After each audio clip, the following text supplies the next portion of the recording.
and it's a very good morning to the Gelding on an overcast day, which is not unusual in Melbourne at the moment. Seem to be more like the middle of winter than the end of spring, almost summer Gelding, and what I'd call and I don't mean this disrespectfully, but after looking at the fields, a nothing day at Sandown Lakeside today. 8 races, most of the races being a benchmark 64, a glorified country meeting, perhaps. Yes, good morning, Professor. Good morning, listeners. As we were talking about off air, I think this may be a lost opportunity for a horse I've got a share in. I would have thought this is, as you'll put it, a glorified country meeting. Well, it's a country meeting, just that the races are worth 50,000 and not 35, Professor. Well, yes, Gelding, and race 7 or 8 might have been very nice for Drop the Mic. I would have thought Drop the Mic would have been very handy in race 6, Professor. I don't know whether he could get a run in race 7, seeing it's for fillies and mares. Well, my mistake at reading the program, Gelding. Sorry. Yeah, but would have been nice to have him in that. Race 6 and race 8 seem to be races, potentially race 6 and only with 10 runners in it, Professor. Would have thought it would have been ideal, but not. Oh, you might have been able to pop down, Gelding, after completing work commitments. Yes, a few commitments this afternoon, Professor. So probably unlikely. All right, Gelding. Now there's 8 races on the card. The first race is at 1 p.m. There's no feature race because they're all worth the same amount of money. The track currently is a soft 6. I don't think there's going to be any rain in metropolitan Melbourne today, but who would know? So I think we can safely say it's a soft 6. So we don't have to throw out the form guide. The rail's in the true position, which is nice for a midweek meeting, Gelding. Yes, Lakeside, the inner track. Yes. And for those punters who don't know, the difference between the Lakeside and the hillside track is what? Probably about 30 metres, Professor. The hillside track is the one on the inside. Lakeside. Hillside's the one on the outside. So, yeah, probably about 30 metres in between, Professor. Well, Lakeside and hillside sounds better than the Sandown inside or the Sandown outside track, doesn't it? Yes, Professor. Just bring it down to what it is, really. But yes, I suppose the inner track is a lakeside view, and the outside track is up the top of the hill. Okay. So, well, let's keep it simple for the punters. Gelding. Yeah, all right. Let's keep it that way, Professor. What are your 2 red hot tips for today's meeting? As you said, Professor, a pretty ordinary meeting. I've gone race 5 and race 6. Certainly looked at race 6 because I thought it was appropriate for my horse, but not to be. But race 5, number 4, going a horse Ruru, trained by Chris Waller, ridden by Brett Preble, round about 3 to 1 at the moment, Professor. So, $3. So I think that's pretty good value, especially each way. You might get round about the $1.60, $1.70 in a 8-horse race, Professor. Again, as I said, it's a So You Think mare trained by Chris Waller. Last couple of starts have been 2 fourths. The 4th was in Dubin, then came back from a spell. Raced Flemington during the carnival, was only beaten 1.7 lengths, Professor. So I think a big drop in class from a benchmark 70 over the spring carnival to a benchmark 64 over midweek at Sandown. So I think it's a very, very good chance. And I do note that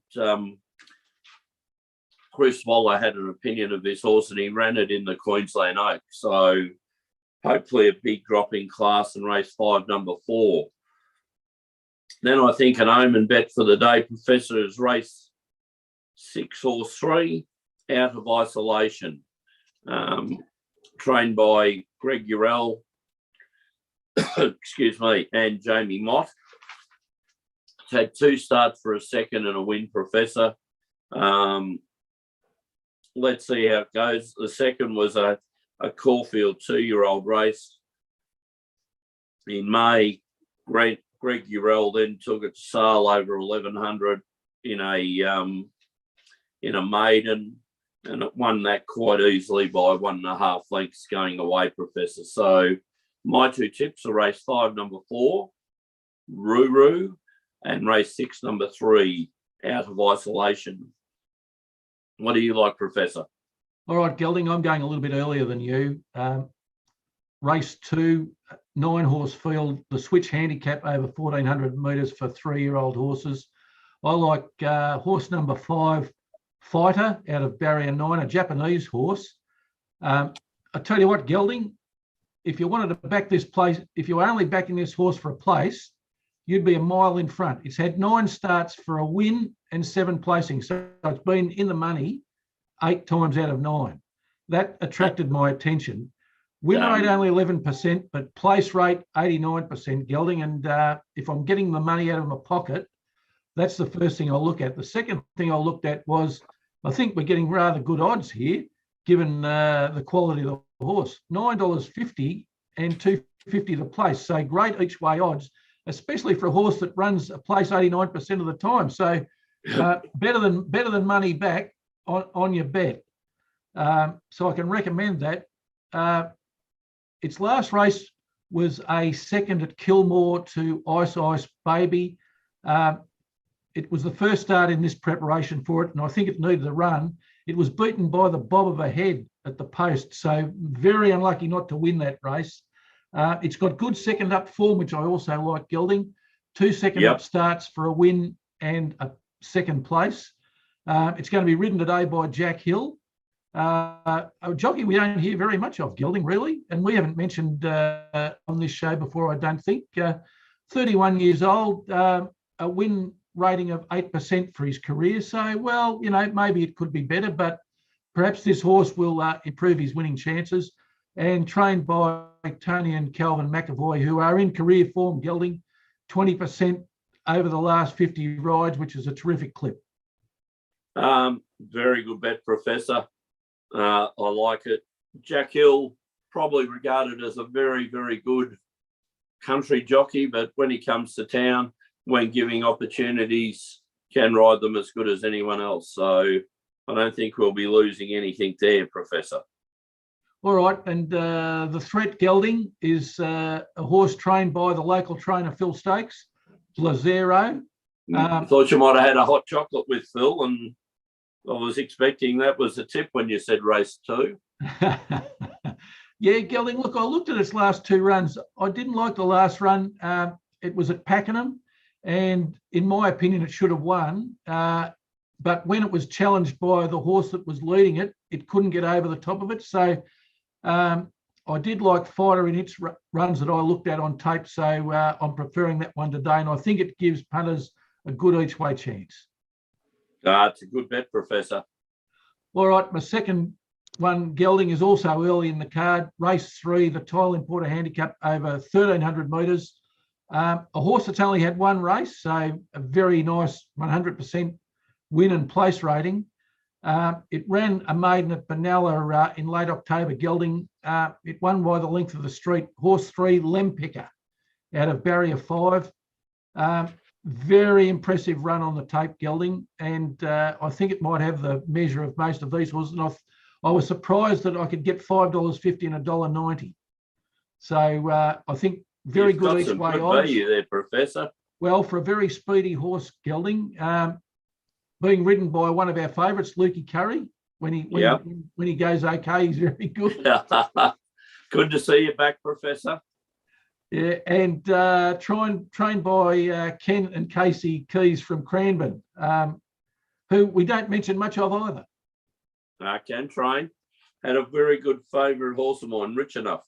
a couple of years ago, ran second in the Caulfield Guineas. Now standing at stud, but yeah, they can train a horse. Well, that's the 3Ks. KKKs. Yeah. So, yeah, I don't think I'd like that branding, Iron Gelding. Would be interesting, wouldn't it, to see their letterhead? Well, just put a big key on it, wouldn't you?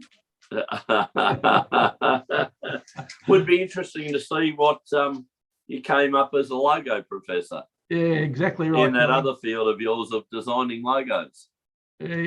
Exactly. All right, Gelding, Professor's Parlay. A very successful Professor's Parlay. Yes, I did get a text message from Leanne from Flemington. Yes. Who reminded me that the Professor's Parlay blew up from Saturday. Not one leg in, which is very unusual. Oh, right. Some positive feedback for you, Professor. I got some very positive feedback. Amazing, Gelding, how when people win, I don't get the same feedback. Surprising about that, isn't it? But very happy to tell you when you've been unsuccessful. Look, it's only 6 weeks to Christmas, Professor. Who knows what we'll get from all our lucky listeners, eh? Well, Gelding, I tell you what, I'm pretty confident about today's. No, I'm very confident about today's parlay. I think this will get us back into winning ways.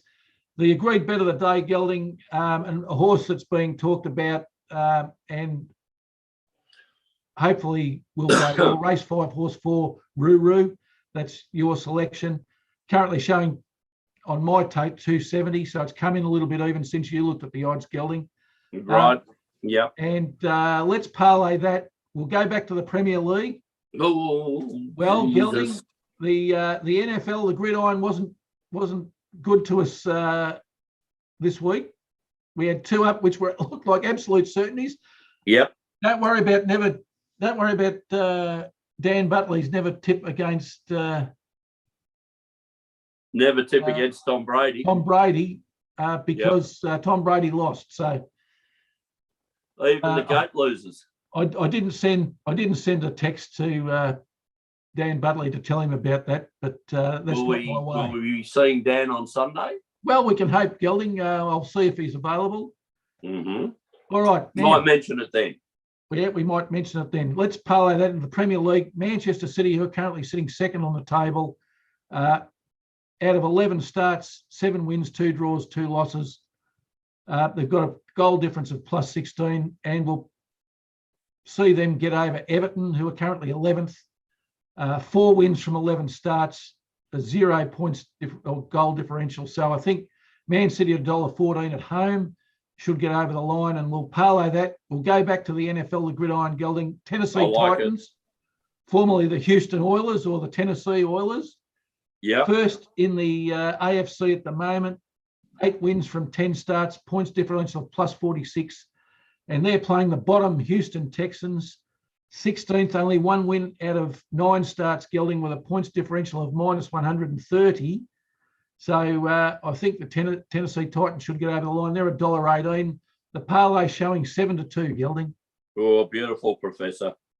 Nice, juicy 7-2, just under each way, eh?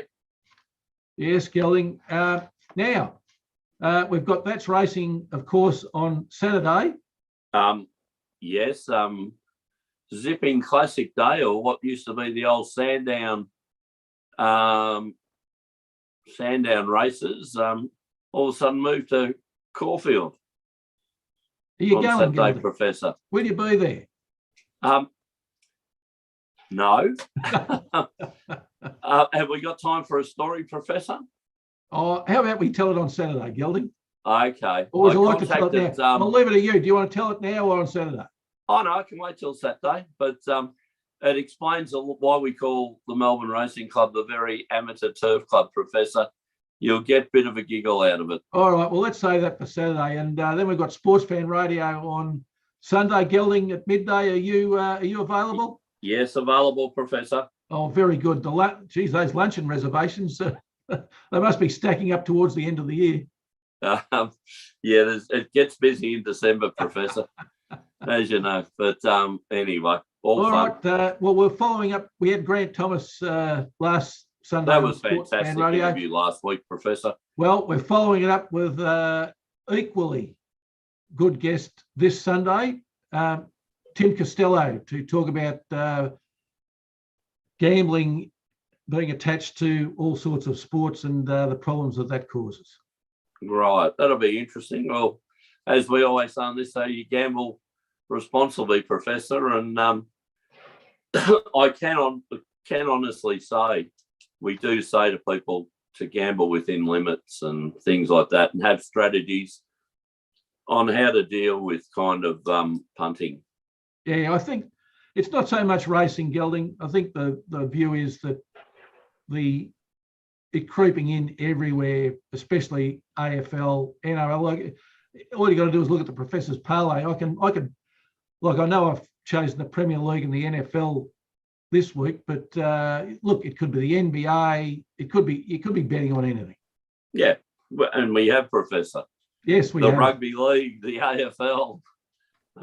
Yeah, as I said, it's just become a form of life, and yeah, look, I've got some interesting views on that myself, which you might find contradictory to what I said, but I believe horse racing and these should be limited, and I also believe that we shouldn't be punting on football and basketball and things like that. So, and I don't. So, you know, and of course, it goes to poker machines and things like that as well, Gelding. So, look, I'm sure it's going to be a very interesting discussion with him. We're pleased that he's agreed to come on the show. So we're getting top line special guests on the show, Gelding, and we'll finish this year off very nicely, I think. Oh, you're doing very well, Professor. The shows are quite good fun to be a part of, but you're getting some sensational guests. All right, Gelding. Well, until Saturday at 10 a.m., it's good luck. And good punting.